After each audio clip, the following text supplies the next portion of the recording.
Good Sunday to everyone. Hope y'all are enjoying your weekend. Of course, this is your host, Brad Kamikaze Franklin, and you are tuned in to the Good Things Jackson Show. We've got an abbreviated show for you today, but I think it's a very important show. You guys know that it is election season, so we've had a lot of candidates here with us in the studio. We've had a chance to talk to them and kind of get an in-depth look at their platforms.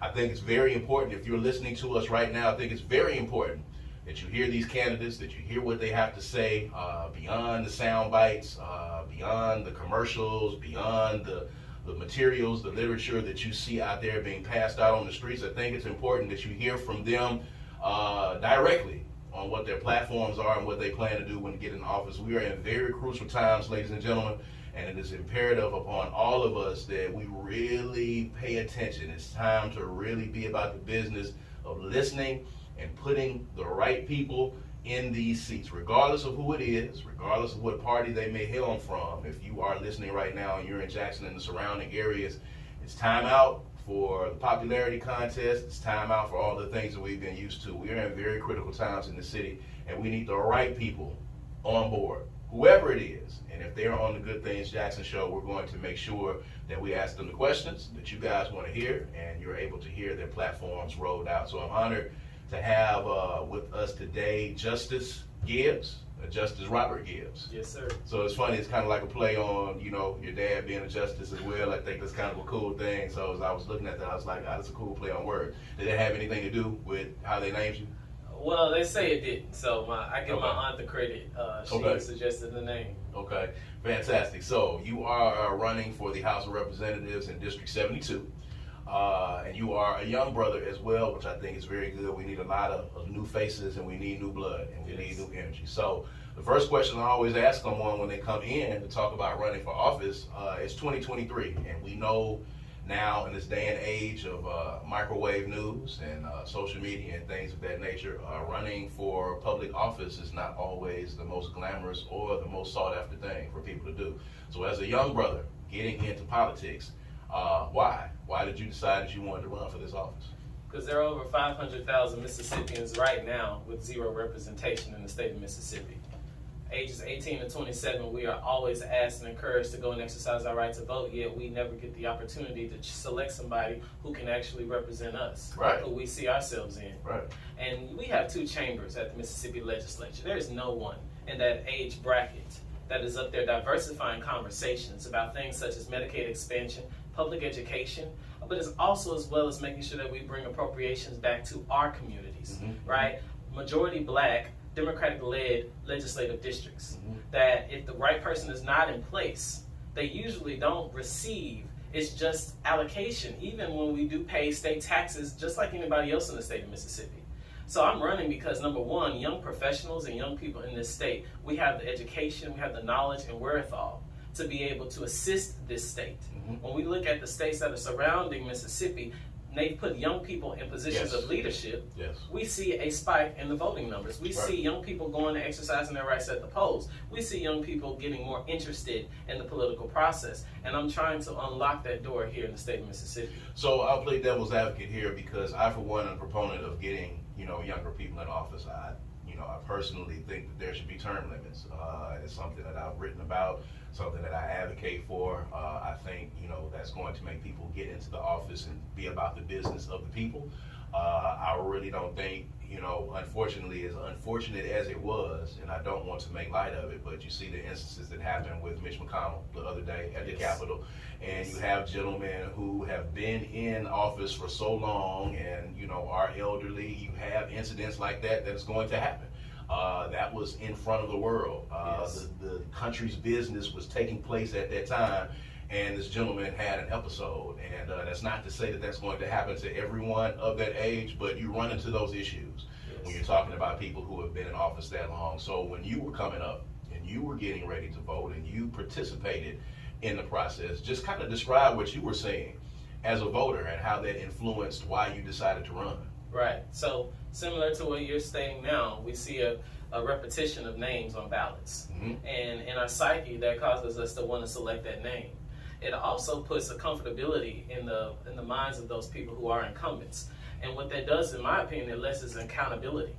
because you always need to be accountable to the people that you serve. Right. So sometimes when we serve extremely long terms, consecutive terms, we forget who we are actually going up to work to represent.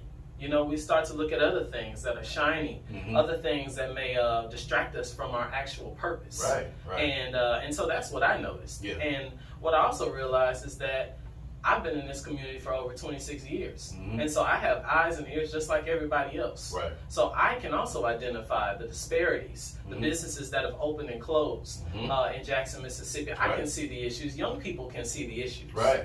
And so that's why it's so important that we step up, particularly when we know where to seek wise counsel. Yes. Because that's very important as well, especially in a community like Jackson, Mississippi. We can do the work, but we need to start slightly changing that landscape. Right. And believe in young people. I always tell people, Brad, when I look at the Tennessee 3, they have changed the entire landscape of legislative politics. They are identifying house rules that have been on the books for over 100 of years. Absolutely. And they are my age. They're 27 and 28. Right. So people can't tell me that young professionals don't have a space to be able to effectuate change in the state. Yeah, and you see the kind of blowback that they were up against too in Tennessee as well. And I think that's one of the things that are challenges for our younger people, and one of the reasons why they're not always excited about getting involved in the process, because there seems to be an old guard or a gatekeeper system that exists. You talked about names frequently appearing on the ballot. So, you know, again, I will say, you know, your parents are heavily involved in politics in the city, well known, and have been on ballots before. Your name's the same. Your name is on the ballot. You know, what would be your response to people that would say, okay, well, this gentleman is getting escorted into this seat. He's getting escorted into the world of politics. His name is Gibbs as well, and we've seen the Gibbs name on ballots before now. What's going to be different? Right. Well, luckily, I'll tell you, my parents have a reputation in this city that people are very proud of, because they've always put the community before anything personal that relates to them. And I grew up in a family that was very community oriented. And it didn't start with just my parents, but my grandparents. My grandmother was in 1963 the first African-American, part of the first African-American cohort of school crossing guards. Wow. And so she was a school crossing guard at Walton at the time. Never missed a day of work, was always prompt to make sure that those kids got across the street in the midst of people coming down the street, spitting at her, yelling racial epithets at her. You know, I grew up in a household and in a family where I heard those stories. So when I see where we are now as a state, I cannot, because my grandparents are watching. And I can't put anything monetary or anything that is a distraction to preclude what I do to represent the people well. They taught me the importance of having the knowledge, the legislative knowledge, knowing how to have strategy. They used to utilize strategy back in those days to be successful.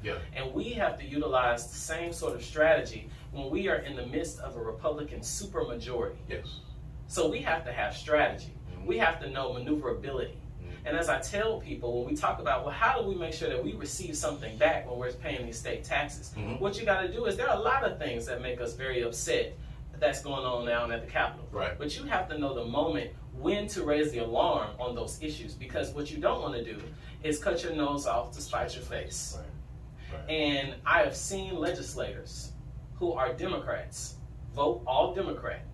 They have received millions of dollars for their legislative districts, versus other Democrats who vote all Democrat. And so the question becomes, okay, what is your strategy, right? Well, because you're not voting any different. You're representing your community well.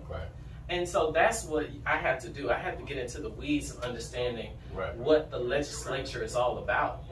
And I found out that a young professional like myself will not only bring new energy, a new perspective on ideas, and of course diversity, representing people who are going unrepresented in the state. But I also will be able to sit down with people who I don't agree with to make sure that my community gets what it deserves. So let's talk about that. You talked about strategy, and I'm sure you were paying close attention to what happened in the last legislative session. Probably one of the most tumultuous sessions that we've had in the history of this state. A lot of legislation was directed towards Jackson, Mississippi. A lot of that legislation was directed towards our leadership and particularly, specifically, as I must say, black leadership of the city. And because the Republicans do have a supermajority, it was almost as if our representatives were helpless to watch what was going on around them, even as they sat and they tried to have these discussions across the aisle. So when you talk about strategy, if you're elected to this position, you know, what are some of the strategies that you think will help to be in place to help make the next legislative session better for the city of Jackson and the people that you represent? Absolutely. So the first step is that we need to make sure that we're always unified. When I say unified, not just the Legislative Black Caucus or the Democratic Caucus, but the Hinds County delegation. And we need to be able to be speaking the same voice on these issues to make sure we're unified. See, what happened with 1020 is that the conservatives didn't even consult members of the Hinds County delegation. Correct. And we got to be more exposing on these issues up and down the state of Mississippi, because rural, urban areas, a lot of people are not understanding what is actually happening. Right. Having a state body try to derail and control a city. Right. But in the same breath, I also think the way in which we respond is important. Yes. Because sometimes we don't help ourselves, you know, in the arguments. And again, I think we utilize our national networks. We have had a lot of national attention being brought here to the state of Mississippi. And I think about my grandparents and what their strategy was. You know, we think about the boycotts that happened at Lanier High School, as well as in Montgomery. What they did, they brought the national spotlight. And then what it does is it affects economics. And what that does is it all of a sudden wakes people up to say, oh, this is not a good thing for this state. Right. So unity is important. Strategy when it comes to exposing, similar to like the Tennessee Three. The reason why we all know about those incidents is because they were smart and strategic on using all of their connections to bring light to the situation. Yeah. So those are a few things that I think are very important, as well as social media. You know, as a member of the Young Democratic Committee for the Mississippi Democratic Party, we've utilized a lot of social media. Not only just talking to college students on local college and university campuses, but also everyday people. Because a lot of times people need help connecting the dots. As I tell people, you know, a 30-second montage on the 10 o'clock news is not enough for our community to really understand the gravity of what's happening. So I think, again, it's important to have people who can diversify how do we approach issues, but also making sure that even when we disagree, we are a unified front. Now, I can be honest here and saying, because I've had an opportunity to speak with several of the representatives, especially during the time that HB 1020 was getting introduced. And I can honestly say there's a lack of unity that exists amongst the Hinds County delegation. Yes. And if that unity is going to permeate through the rest of that body, if we're going to have a unified front, there are clear schisms that exist within our delegation that need to be fixed first. So if I'm voting for you, if I'm sending you to the legislature to represent me as a young person, 26 years old, how are you going, 27 years old, 27 years old, how are you going to go in and get these older people who are entrenched in these positions, who have been there, who, you know, clearly are not on the same page? How are you going to get them to listen to you, and how do you think you can contribute to bringing some unity to that delegation? Yeah, so the good thing is that I've seen it. So I've seen, with my mother being in this position for the past 6 years, I understand the way in which they operate, when they meet, how often that they meet, and I will come in with suggestions about how we can even caucus amongst ourselves. It's certain strategic measures that you can utilize so that when you do stand up and offer something, you're not standing alone. Right. They know that there are other representatives in the delegation, whether it be the Black Caucus or the party, that are agreeing with what you are suggesting, similar to what we do on in the Democratic Party.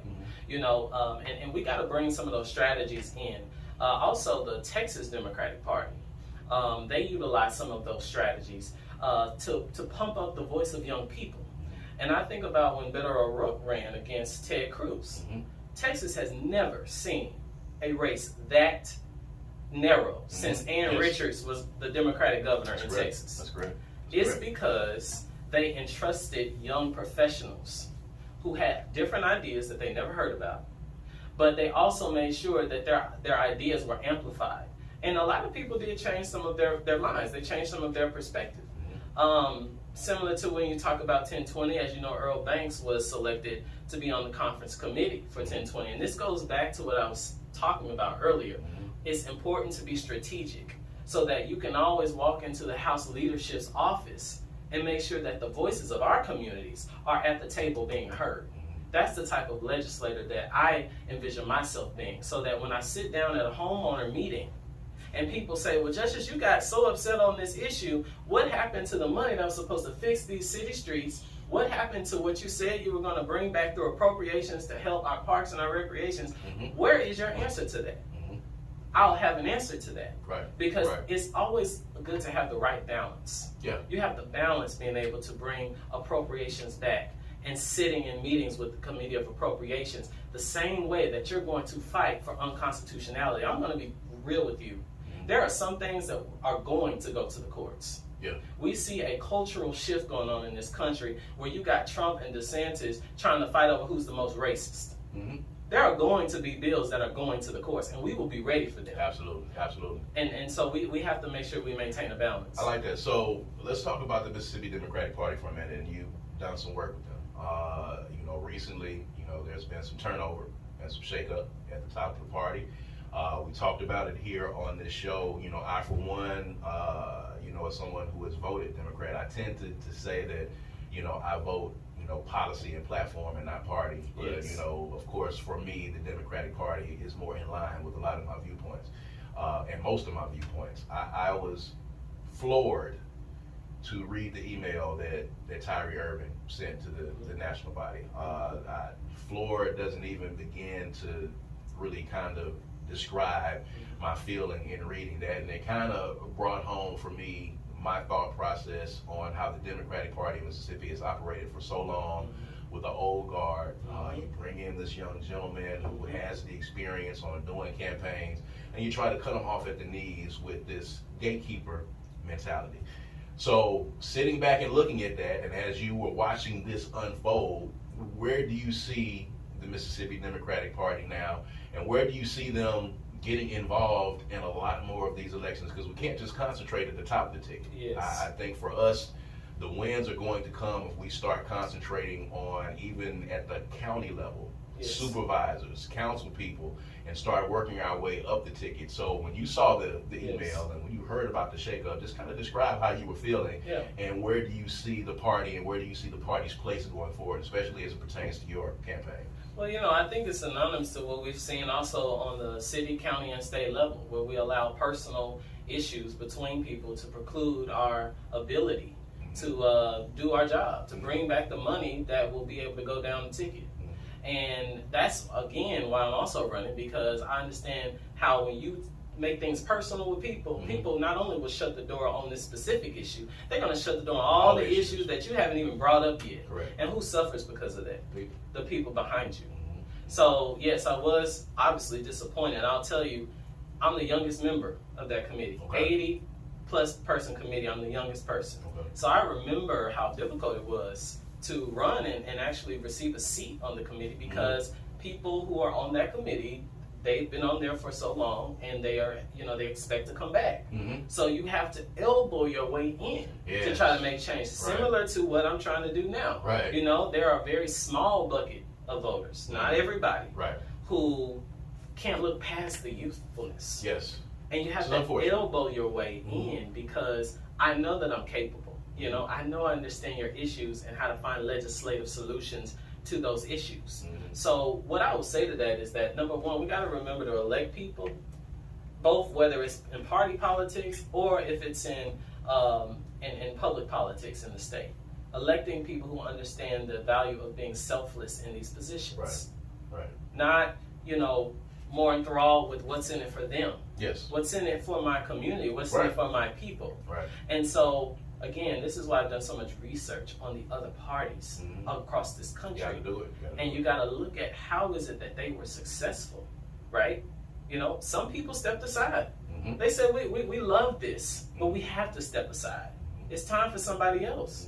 But they are not eradicated. They're there if you need them. Right. They're there to seek wise counsel from. Right. So this is why I am involved. I didn't just wake up and say, I want to run for office, similar to what you said about my parents. I'm just going to ride on the wave. No. I've been invested for the past 3 years. And how do we change this dynamic? Right. And I want to take those talents to the Mississippi legislature. Right. Now, you have been a strong advocate for Jackson Public Schools. You are a product of Jackson Public Schools, and we often have people from JPS on this show because they are definitely good things. Jackson, I have a kid that is in JPS right now.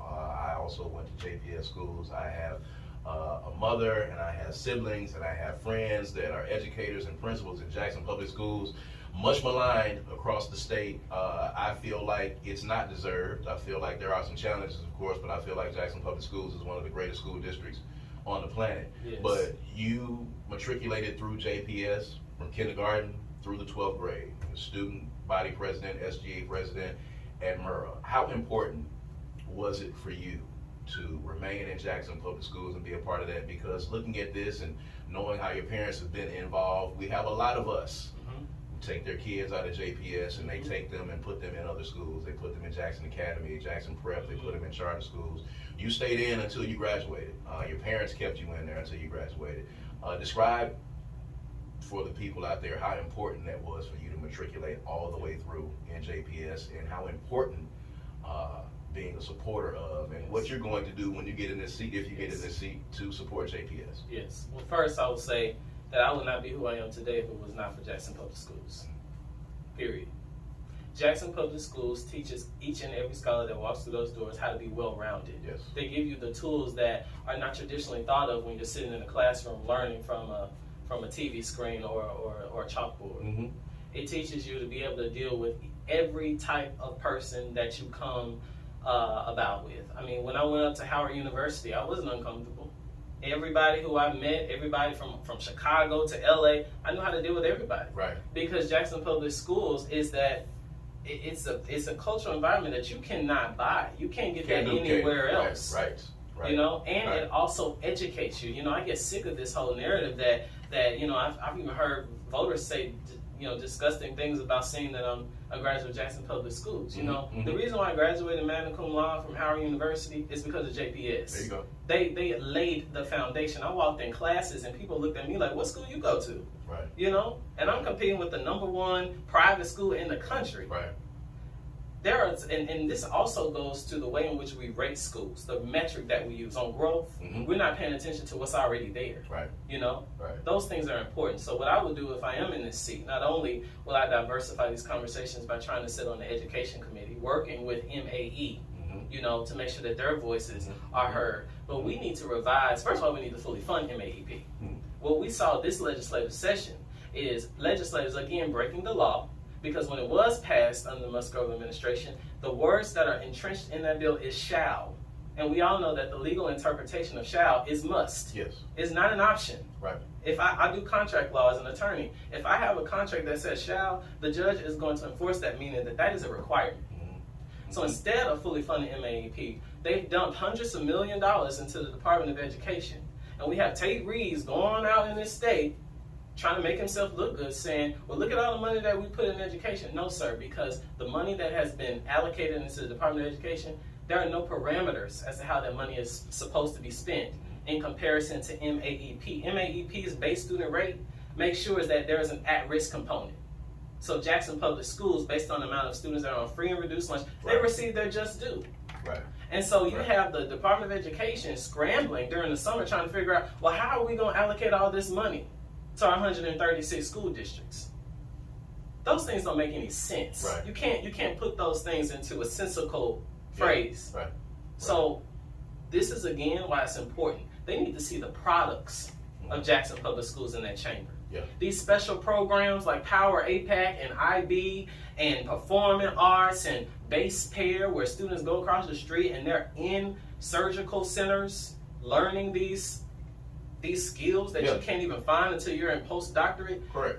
We need people in that legislature who is actually products of those. Right. While they're trying to cut them, they need to see why they're so beneficial. And then it's the same people that want to say, well, Jackson is crime ridden and we have the answers. you're cutting what is allowing us to shine. Exactly. So I mean, you talk about the crime issue when you talk about hearing people talk about our city in a negative light. I know one of the things that people that are listening right now that could possibly vote for you want to know. They want to know your thoughts on crime, and they want to know what some of your initial ideas are. If you're able to get into this seat, next month, what do you see as some of the needs, first of all, and what do you see as some of the solutions to fix what is a rising crime problem here? Right. Well, I think our legislature needs to start doing what's normal that we see in other states around this country, making sure that a capital city has a strong JPD police department, Jackson Police Department. There's no reason why we have our chief and our mayor, not having the resources that they need in order to operate a well-functioning police department, which also attributes to this whole narrative that we don't know what we're doing. You're not giving us the resources that we need so that we can showcase that we are stronger together. So one of my initial thoughts is first throughout the appropriations process to make sure that all salaries and benefits are synonymous with one another, whether it be the sheriff or Jackson or the Jackson Police Department. So we don't see a shuffle of employees, and I mean that leads to dysfunction. Yeah. But that's something that can be fixed through the legislative realm, And if I just want to add as well, I'm so glad that we're having this discussion because we're finally in this race getting to the details as to what we can do from a legislative perspective. That's correct. From the state legislature. Right. People are addressing issues that's supposed to be addressed by a city councilman. Or supposed to be addressed by the mayor. I think one of the biggest issues that we have in talking to a lot of our elected officials is that a lot of lay people don't understand how government works. Yes. They don't understand what the mayor's role is. They're blaming the mayor for things that's not the mayor's fault. Right. They're blaming the legislators for things that is not their fault. They're blaming the president for things that happen, in Congress. Right. So I think it's important, first of all, pay attention in school. Civics class needs to be brought back, and it needs to be, drilled in on what these particular duties are. But I think a lot of people need to know that a lot of these laws that we're talking about now are made on the legislative level, on a state level. Even when we're talking about crime, even when we're talking about that, I'll give you a moment now to give your best pitch. You have several bullet points that I saw on the website that you want to touch on. Yeah. So now's your opportunity to touch on those bullet points and let people know why they should vote for you. Absolutely, and it begins with informing our community because the more informed we are, the stronger that we are. So prior to even launching my campaign, the first things that I did is I started playing a legislative town hall. I didn't want our community's concerns to always have to trek up to the Capitol. I wanted the legislators in the Capitol to come to the community. Right. So that local issues can be addressed. And I didn't just request, legislators, I requested House leadership. People who had chairmanships and vice chairmanships on some powerful committees to come. So we had a legislative town hall in April, attended by over 100 constituents in District 72. Instead of sending out pamphlets saying vote justice, I sent out legislative newsletters that actually explained to people the good bills that were also coming out. Because we talk a lot about the bad things, but it's good bills like House Bill 722 that was signed by the governor, which removes fentanyl testing strips under the umbrella of paraphernalia, where we can now provide them in our community health centers. So people who are struggling with drug abuse can now utilize those things to help them instead of harming them by putting them into our correctional system. Right, correct. Correct. Throughout my experience in the Mississippi Innocence Project, where I work to free wrongfully convicted individuals within our state's correctional system, I understand the differences between Judiciary A and Judiciary B. I understand PCR and post-conviction relief, the issues that need to be sorted out so that we can make sure people have a chance at getting out of prison for things and words that are located in state statutes that aren't their fault. So as a young person and as a young professional, I've actually done a lot to find ways of how we can find legislative solutions to all of these problems, whether it be statewide or whether it be local. And why should they vote for Justice Gibbs? Because Justice Gibbs has a focus on the people. My focus is on the people that are within the district lines of 72. As I tell people, if we all had the same issues and concerns, there would just need to be one representative in Hinds County. That's correct. But there are not just one. So I am focused on what is it that the citizens of 72 want me to address. I've heard issues about things going on in their neighborhoods, neighborhood grievance related issues. I'm talking to the homeowner presidents, I'm going to the community meetings, and they want you to have an answer for them. Yes. It's the most educated area almost in this entire state. You're not going to go in there and put wool over people's eyes in 72. Absolutely not. Absolutely not. So if people want to get in touch with you, if they want to donate to the campaign, if they want to speak to you, and I know that you're open to speak to anyone that has any questions, give them all that information right now. Yes, sir. So they can go to www.votejustisgibbs.com. My first name is spelled Justis. You can volunteer. You can donate. You can also start a conversation. You also can look into more of my platform and policy issues. But again, the Justice Gibbs campaign, we're focused on the people. Right. And I'm at the top of the ballot on August 8th, so voters don't have to look far. Let me ask you this one final question that I ask everyone that's coming here. In the event, let's say that you don't win, what is your plan? Does Justice Gibbs disappear and go back into private practice and we don't see him again? Or are you planning on staying involved and staying visible? Because there's two ways that candidates often handle this. Yes. So I'd like to ask you, what is in your future in the event that you don't win? I'll stay involved prior to even when I got involved with this campaign. Staying involved in the Young Democratic wing of the party, doing all that we can to make sure that young people are seen and heard in the state of Mississippi, continuing to go to the local college and university campuses to do voter education, voter outreach, voter impact. And it's a passion of mine. Why? Because I've seen how it's helped other states. There it is. Ladies and gentlemen, Justice Robert Gibbs, he's running for state representative in District 72. Make sure that you go out and vote, and I hope you listen to today's show, and I hope you listen to everything that this young brother had to say. You need to know intently what the candidates are standing on, the platforms that they're standing on. These elections coming up are very important, especially if you're talking about Jackson and the surrounding areas. We appreciate you guys listening. As I said at the top, this is an abbreviated Good Things Jackson show on today, but we definitely wanted to get this young brother in so that you guys could hear about his platform, and I hope something that he said stuck with you. So, of course, every Sunday right here at 2 p.m. on WRBJ 97.7 FM, we're going to be talking about Good Things Jackson. So if you know a person, place, organization, venue that is doing something good in this city, have them to reach out to us at goodthingsjacksonshow@yahoo.com. Send us an email or reach out to us on social media, and we'll be glad to have them on the show, because this show is about changing the narrative about the city of Jackson. All right, we're going to see you guys on next Sunday. This has been your host, Brad Kamikaze Franklin. Peace and power.